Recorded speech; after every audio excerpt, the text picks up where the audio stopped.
여러분들은 누구에게도 들키지 않고 싶은 치부가 있으신가요? 저는 그 치부를 들키고 싶지 않아서 지금까지 참 많은 것들을 숨기고 산 죄 많은 사람입니다. 이렇게 익명으로나마 저의 이야기를 꺼내놓을 수 있는 곳이 있다길래 용기를 내 글을 쓰고 있습니다. 혹시 여자가 한을 품으면 온여울에도 서리가 내린다, 이런 속담을 알고 계신가요? 이 속담은 여자의 한이 무섭다는 의미와 함께 서리의 강인함을 보여주는 거라고 하네요. 저는 제가 참 마음이 약한 사람인 줄 알았지만 마음을 먹으니 강인해지더군요. 평범한 여자였습니다. 아니, 평범한 여자이고 싶었습니다. 저에게는 오랫동안 사귀던 남자친구가 있었어요. 그 남자친구가 저는 20살 때 만나 20대, 30대를 함께 보낼 만큼 굉장히 오래 만난 장기 연애였죠. 저는 일찍 취업을 한 탓에 사회생활을 했지만 남자친구는 꼭 자기는 경찰 공무원이 되고 싶다고 해 노량진에서 고시원 생활을 시작했죠. 다들 아시겠지만 경찰 공무원 시험 정말 다들 어렵다고들 하죠. 한 번은 그냥 봉고라 떨어지고, 두 번째는 점수가 부족해 떨어지고, 세 번째는 너무 시험이 어려웠다는 핑계로 떨어지고, 네 번째는 너무 인원을 적게 뽑아서 떨어졌다고 하더군요. 그렇게 우리가 만난 4년 내내 남자친구는 경찰 공무원 준비를 했고, 남자친구네 집이 형편이 너무 어려웠기 때문에 제가 뒷바라지를 했습니다. 고시원비 낼 돈도 없어 제가 내준 적도 있고, 기죽지 말라고 통장이나 지갑에 용돈도 매달 주었지요. 계절이 바뀔 때마다 백화점 가서 제 옷은 안 사더라도 남자친구 옷은 꼭 백화점에서 사주곤 했죠. 그렇게 뒷바라지를 한 지도 6년이 되어갔을 때 드디어 남자친구는 경찰 공무원에 합격했다 소식을 전했지요. 제가 합격한 것만큼이나 너무 기뻐 그날 둘이 한참을 펑펑 울었던 것 같아요. 저희 집에서도 또 남자친구네 집에서도 다들 너무 좋아하셔서 우리한테는 이제 꽃끝만 있을 거라고 생각했어요. 그게 참 착각이었을까요? 남자친구는 경찰 고문이 되고도 참 바빴어요. 경찰 학교에 들어가서 공부를 해야 했기 때문에 몇 달은 정말 다시 곰신이 된 것처럼 소포 보내주고, 외박 나오면 바리바리 사서 보내주고, 먹고 싶은 음식 리스트 뽑아오면 같이 먹으러 가곤 했죠. 그래도 참 좋았어요. 이제 우리에게는 정말 결혼이 다가오겠구나 하는 생각도 했고요. 그렇게 남자친구는 경찰학교를 수료하고 먼저 근처에 있는 지구대에서 몇 달 정도는 근무해야 한다고 하더군요. 근데 그 근무가 당직 근무도 있어 저랑 시간이 많이 맞지 않아서 제가 늘 맞추려고 노력했어요.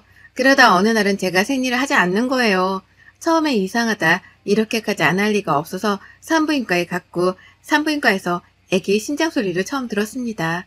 생각지 못한 임신이었지만 이제 남자친구도 어엿한 직장을 가졌겠다. 당연히 나을 거라 생각했죠. 근데 남자친구는 제 이야기를 듣자마자 지금 한참 일을 해야 하는 나이인데 결혼은 너무 이르다며 생각을 해보자고 하더군요. 그 말을 듣곤 한참을 울고 또 울고 먹지도 않고 지내다가 우리 아이는 유산이 되었어요. 남자친구는 유산하고 난 후에 자기가 잘못 생각한 것 같다, 너무 미안하다, 자리 잡을 때까지만 조금만 기다려달라고 얘기했고, 저는 또 그 말을 믿어버렸죠. 그 뒤로 저는 건강이 많이 나빠졌고, 건강이 많이 나빠져 다니던 회사도 휴직회를 내야 할 만큼 힘들었어요. 근데 어느 날 남자친구에게 아파서 그러니 죽 좀 사와달라고 전화를 걸었더니 지금 바쁘다면서 끊더군요. 근무 시간이 이제 거의 끝나가서 전화한 건데 그러니 좀 속상하더라고요. 한 30분 뒤에 남자친구가 오늘 경찰학교에서 같이 수료한 동기를 만나기로 했다고 죽 못 사갈 것 같다고 하더라고요. 사오는 했지만 자기만 빠지면 안 되는 자리라고 하니 알겠다고 하고 혼자 아픔을 견뎌냈습니다. 어느 순간부터였을까요? 남자친구와 저의 사이에는 금이 가기 시작했고, 어느 날은 남자친구가 차라리 공부할 때가 좋았겠다라고 생각했어요. 그 뒤로도 참 서운한 일들이 많았지만 이렇게 깨질 우리 사이가 아니라 생각해 단단하게 마음을 먹고 남자친구의 마음을 붙잡기 위해 많이 노력했어요. 집에 가서 남자친구가 좋아하는 음식도 해놓고 또 이벤트도 하니 남자친구는 그때마다 피곤해서 그러니 이렇게 집에 불쑥 찾아오지 말라더군요. 그렇게 저는 마음은 변한 남자친구와의 연애가 저에게는 그래도 지나가는 시간들일 거라고 생각했어요. 누구나 오래 사귀면 마음을 변할 수 있잖아요. 잠시 나한테 권태기가 왔다고 생각을 했죠. 그 생각이 저에게 나중에는 크나큰 아픔으로 돌아온 날, 남자친구 생일이라 미역국이랑 반찬들을 바리바리 싸서 몰래 12시가 땡 치면 축하해줘야지 하고 남자친구네 집에서 기다리는데 비밀번호 소리가 들려 잠깐 숨어 있었어요. 근데 남자친구는 혼자가 아니었습니다. 남자친구도 놀라고 저도 놀라고 그 남자친구 옆에 있는 여자분도 놀라고요. 너무 놀라 어버버 하고 있을 때 남자친구는 저보고 나오라고 하더군요. 나가서 이야기하는데 저한테 너무 미안한데 다른 사람이 좋아졌다.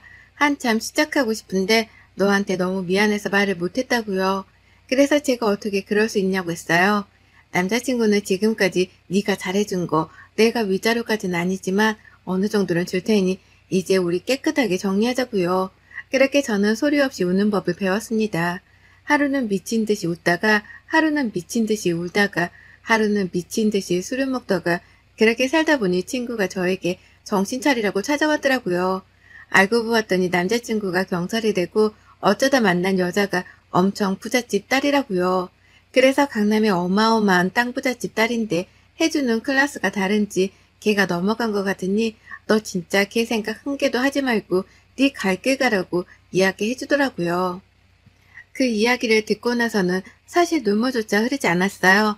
그 뒤로도 저는 휴직해냈던 직장에 사표까지 내고 저의 마지막인 그동안 쌓여있던 퇴직금과 집 보증금을 빼서 호련히 정말 한 번쯤 가고 싶었던 미국으로 갔습니다. 부모님은 많이 말리셨지만 이때 아니면 두 번 다시 갈 수 없겠구나 싶어서 한국 생활에 모조리 접고 미국으로 갔죠. 미국에 가서도 참 한참을 방황을 했어요. 그러다 정말 좋은 친구를 만나 제가 잘했던 디자인 쪽으로 회사를 추천해 주더군요. 영어가 부족한지라 그 친구가 영어까지 알려주며 저는 디자인 회사에 취직을 했고 돈이 많이 되지 않아도 하고 싶은 일을 하면서 사니까 능률이나 월급도 쑥쑥 오르더군요. 그렇게 1년을 저는 열심히 살았고 저를 도와주었던 그 친구와의 인연으로 저는 미국에서 자리를 잡게 되었죠. 그러다 한국에 큰 디자인 공모전이 있어 심사위원으로 가게 되어 그 친구보다 제가 먼저 한국에 가게 되었죠. 오랜만에 가는 한국이 그리웠는지 내리자마자 참 행복하더라고요. 그렇게 부모님도 뵙고 못 만났던 친구들도 만나니 정말 많이 행복했어요. 또 잘 지내는 제 모습을 보니 너무 멋있다면서 친구들이 정말 진심으로 축하를 해줬거든요. 그러다 친구에게 우연히 들은 전 남자친구의 소식은 제가 미국 가고 바로 결혼했다고 하는데 지금은 이혼했다고 하더라고요. 그 와이프가 엄청 사치가 심해서 더 이상 감당할 수가 없어서요. 당연히 잘 살 거라 생각했는데 그러니 마음은 좋지 못했어요. 그래도 더 이상 저랑은 관계되어 있는 일이 아니기 때문에 그러려니 하며 넘어갔습니다. 그러다 한국에 생각보다 더 오래 있게 되는 상황이라 저는 함께 온 그 친구는 왔다가 일 때문에 다시 들어가고 저는 한국에 몇 달 정도 있을 오피스텔을 얻어서 잠깐 지내는 상황이었어요. 그래도 1년 만에 온 한국이라 혼자서 이곳저곳도 돌아다니면서 지냈어요. 그리고 정말 오래된 저희 단골집으로 갔어요. 그 단골집은 전 남자친구가 늘 가던 곳이었거든요. 힘들 때든 행복할 때든 거기 가서 술도 마시고 이야기도 하고 둘 다 너무 좋아하는 집이라 한국에 가면 한 번은 꼭 가보고 싶다 생각했었거든요. 들어가서 주문하고 앉아있는데 정말 낯익은 얼굴이 보였는데 들어와서 보니 전 남자친구더라고요. 전 남자친구는 동료들인지 같이 왔길래 저는 그냥 모른 척을 했어요. 헤어질 때 너무 서로 안 좋게 끝내기도 했고 또 이제 와서 인사하는 것도 웃기다고 생각해서요. 다 먹고 일어나서 계산하고 나가려는데 갑자기 전 남자친구가 따라와서 저를 잡으며 혜롱아, 잘 지냈어? 미국 갔다는 건 들었는데 많이 변했네. 못 알아볼 뻔했어. 아, 그래? 잘 지냈어? 시간이 많이 흘렀으니까 맛있게 먹고 가. 라고 하고 돌아서는데 저보고 연락처를 묻더군요. 그래서 굳이 연락처를 알려줄 필요는 없겠다 싶어서 나 한국에 오래 없어. 잠깐 있다 다시 가는 거야. 그리고 이제 와서 우리가 무슨 연락처를 주고받을 사이겠어?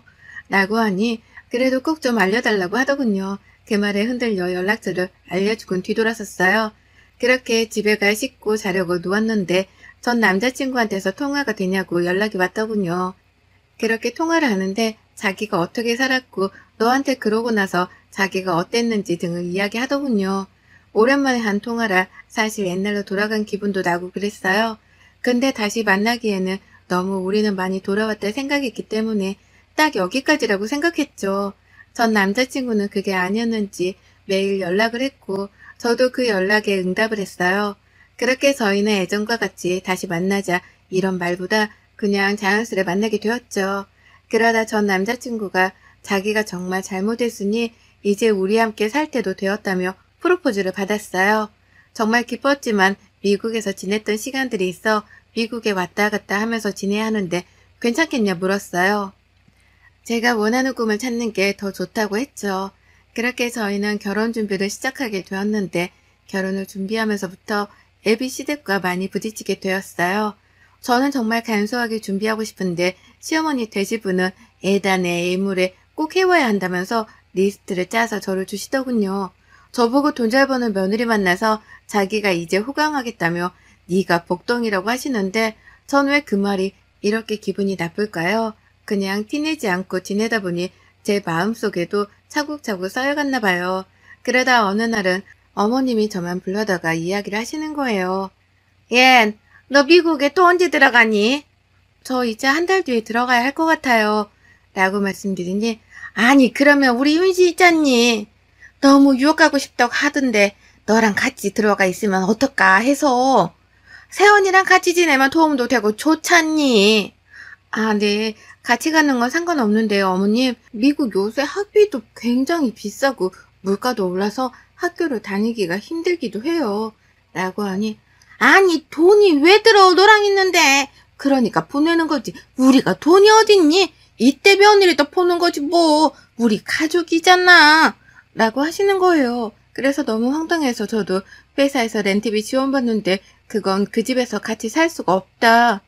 그러니 제가 집 구하고 학교 알아보고 이런 것까지는 열심히 도와드리는데 그런 건 힘들다라고 하니 저보고 있는 것들이 더한다면서 알겠다고 하고 나가시더라고요. 오래 사귀면서 전 남자친구한테 어머님 얘기는 몇 번 듣긴 했지만 사실 이 정도일 줄은 몰랐거든요. 그렇게 결혼 준비를 하면서도 굉장히 ABC댁과 안 맞는 부분들이 너무 많더라고요. 그래도 좋은 게 좋은지라 최대한 맞추려고 노력을 했거든요. 근데 그게 마음에 안 차시는지 요구하시는 것들이 점점 늘어나기 시작했어요. 특히 신혼집은 제가 미국과 왔다 갔다 해서 큰 집이 필요 없을 것 같다. 굳이 돈 낭비하면서 나중에 제가 진짜 한국에 들어오면 그때 이사를 하자 했는데 어머님은 당연히 우리 아들이 공무원인데 집 큰 거 해야지 작은 데 살면 되겠냐면서 저를 나무라시더군요. 그렇게 점점 어머님의 횡포에 지쳐갈 때쯤 저에게 모르는 번호로 전화 한 통이 왔어요. 네, 여보세요? 아, 안녕하세요. 저 광훈씨 전 와이프 되는 사람인데 잠깐 뵐 수 있을까요? 네? 무슨 일이세요? 잠깐이면 돼요. 라고 하더군요. 만나러 가서 보니 그분이 저를 보며 사진과 똑같이 생기셔서 잘 알아봤다고 하더라고요. 저랑 살면서 늘 저를 그리워했었다고. 그래서 제가 무슨 일로 보자고 하셨냐고. 그쪽이랑은 완전히 끝난 걸로 알고 있다. 그래서 다시 시작한 거였다고 하니 그 여자분이 저에게 들려준 이야기는 제가 들은 것과는 너무 다른 이야기들이었어요. 제가 아는 이야기는 전 와이프가 사치가 너무 심해 헤어졌다고 알고 있었는데 알고 봤더니 사치는 와이프가 아니라 시댁 쪽에서 더 심해서 못 견디다가 혼인신고도 안 했다. 그만 살겠다고 하고 나간 거래요. 그러면서 어머님의 이야기를 해주시더라고요. 광훈씨 어머님 굉장히 욕심 많으세요. 제가 결혼을 준비할 때도 저한테 요구한 건 없다니고 되었고 공무원 만나려면 이 정도 해야 되지 않겠냐면서 입버릇처럼 말씀하셨어요. 그뿐만 아니라 아예 대놓고 광훈씨 동생 뒷바라지는 저보고 하라고 하셨고요. 집도 제가 해갔지만 그 집이 자기 것이 마냥 매일 오고 그러면서 저한테 자기도 이런 집 살고 싶다면서 시엄마한테 하나 해주면 어떻겠냐고 매일매일 귀에 딱지가 생길 정도로 말씀하셨어요. 하지만 제가 더 못 참았던 건 바로 광훈씨예요. 제가 그렇게 힘들어하고 자기 엄마가 그러는 걸 알고서도 침묵하고 있었으니까요. 그리고 제가 알기로는 그쪽 말고도 여자 많아요. 참. 근데 그 여자들이 다 돈이 많은 사람만 골라서 만나고요. 그래서 제가 헤어짐을 구한 거고요. 근데 그쪽은 똑똑한 사람이니까 저처럼 되지 않길 바라서 연락드렸어요. 선택은 당연히 알아서 하시는 거지만 알고는 계셔야 할 것 같아서요. 그럼 이만한 걸로 하고 일어나 볼게요. 라고 하고는 나가더군요. 저는 너무 충격 그 자체라 할 말이 없었어요. 며칠은 그 친구 연락도 받지 않고 지내다가 어느 순간 머리가 띵하니 맞은 기분이더라고요. 그래서 저한테 그 소식을 전해준 친구한테 물어봤어요. 혹시 내 소식이 전 남자친구한테 전한 적 있냐고요. 그랬더니 있대요. 물어보길래 지금 걔 미국에서 디자인 회사 들어가서 팀장급으로 있다. 잘 나가니 이제 개소식 묻지 말아라 했더니 그때부터 저한테 뭔가 접근한 기분이 들었대요. 근데 제가 너무 좋아하는 거라니까 그런 건 아니겠지 싶어서 말 안 한 거고요. 공무원 되고 나서부터 차부터 옷이나 신발, 시계도 꼭 명품을 차줘야 한다는 마인드로 바뀌고 돈 없으면 무시하는 듯 하는 게 보여서 애들이 다 피한다고요. 이렇게나 사람이 변할 수 있는 건지 싶더라고요. 그날 저녁 갑자기 그 친구가 저보고 백화점에 가자고 하네요. 그랬더니 자기 애물시계 하나 해야 하지 않겠냐면서 자기 친구도 애물시계 받았는데 진짜 멋지다면서 나도 너한테 하나 큰 거 선물 받고 싶대요. 그래서 제가 물었어요. 그럼 나는 뭐 사줄게? 하니까 나한테는 자기가 있지 않냐면서 멋쩍은 또 웃더라고요. 그래서 제가 얘기했어요. 백화점에 없는 물건들을 내가 미국에서 받아올 수 있으니 기다리라고요. 그리고 그 시계 디자인이랑 이런 걸 받아서 정말 똑같은 짝퉁을 샀어요. 정말 S급 짝퉁이요. 그리고 선물하니까 정말 입이 귀에 걸리면서 바로 저밖에 없다고 하고 어머님 선물도 명품 가방 예단으로 드리겠다 하면서 같이 가지고 왔거든요. 물론 그것도 짝퉁이고요. 그렇게 저는 서서히 다시 미국으로 갈 준비를 하고 있었고 몰래 남자친구에게 그랬죠. 제가 정리하고 돌아올 테니 아무래도 무리해서 대출받아 큰 집을 매매해야 할 것 같다고요. 그리고 제가 지금 미국에 있어서 대출이 어려우니 우선 네 걸로 받고 내가 미국에서 정리하고 그 돈을 갖자라고 꼬셨어요. 그랬더니 쉽게 넘어오대요. 그리곤 정말 친구한테 부탁해 비싼 집을 구해놓고 계약금과 잔금 50%는 받은 것 같아요. 이런 비싼 집은 미리 줘야 하니 공무원 대출 잘 되지 않냐면서 나중에 매매 대출로 받으면 싸다고 하면서 받았죠. 그렇게 하루하루 저는 미국으로 떠날 준비를 하고 있었고 이제 오피스텔까지 싹 정리해 미리 짐을 미국으로 보내놨어요. 그리고 미국으로 잠깐 갔다가 오겠다고 하고 출국했죠. 한 일주일이 흘렀을까요? 이제 이사를 하려는데 그 집이 자기 게 아니라는 사실을 알았겠죠. 전화가 불티나게 오는데 일부러 안 받다가 저녁 늦게나 돼서야 받았어요. 야, 이거 우리 집 어떻게 된 거야? 지금 누가 사는데? 우리 사기 맞은 거 아니야? 너 아는 데라면서. 나 아는데 내 친구 언니네 집인데? 아니, 근데 왜 누가 살고 있냐고. 당연히 누가 살고 있지. 누가 사는 집에 네가 이중계약 한 거니까. 이 돈은 내가 너한테 옛날부터 너 뒷바라지 한 위자료라고 생각할게. 공무원 월급 잘 나오니까 그걸로 잘 갚아봐. 야, 너 미쳤어, 진짜? 왜 이러는 거야, 진짜? 왜 이러는 거야? 네가 잘 생각해. 내가 진짜 왜 이러는지. 나 네 전 와이프 만났어. 나한테 그러더라. 너랑 네 어머니가 한 짓들 보니까 가관이 아니더라. 아니, 무슨 소리야. 걔 다 거짓말하는 거야. 걔 어디가 좀 아파, 진짜야. 제발 그만 좀 해라. 너 그지근성 있는 거 원래 알고 있었는데 이건 너무 심하잖아. 한나라를 지키는 공무원이 여자한테 얻어서 사는 게 좋아서 그랬어? 아니, 자기야, 진짜 그거 아니야.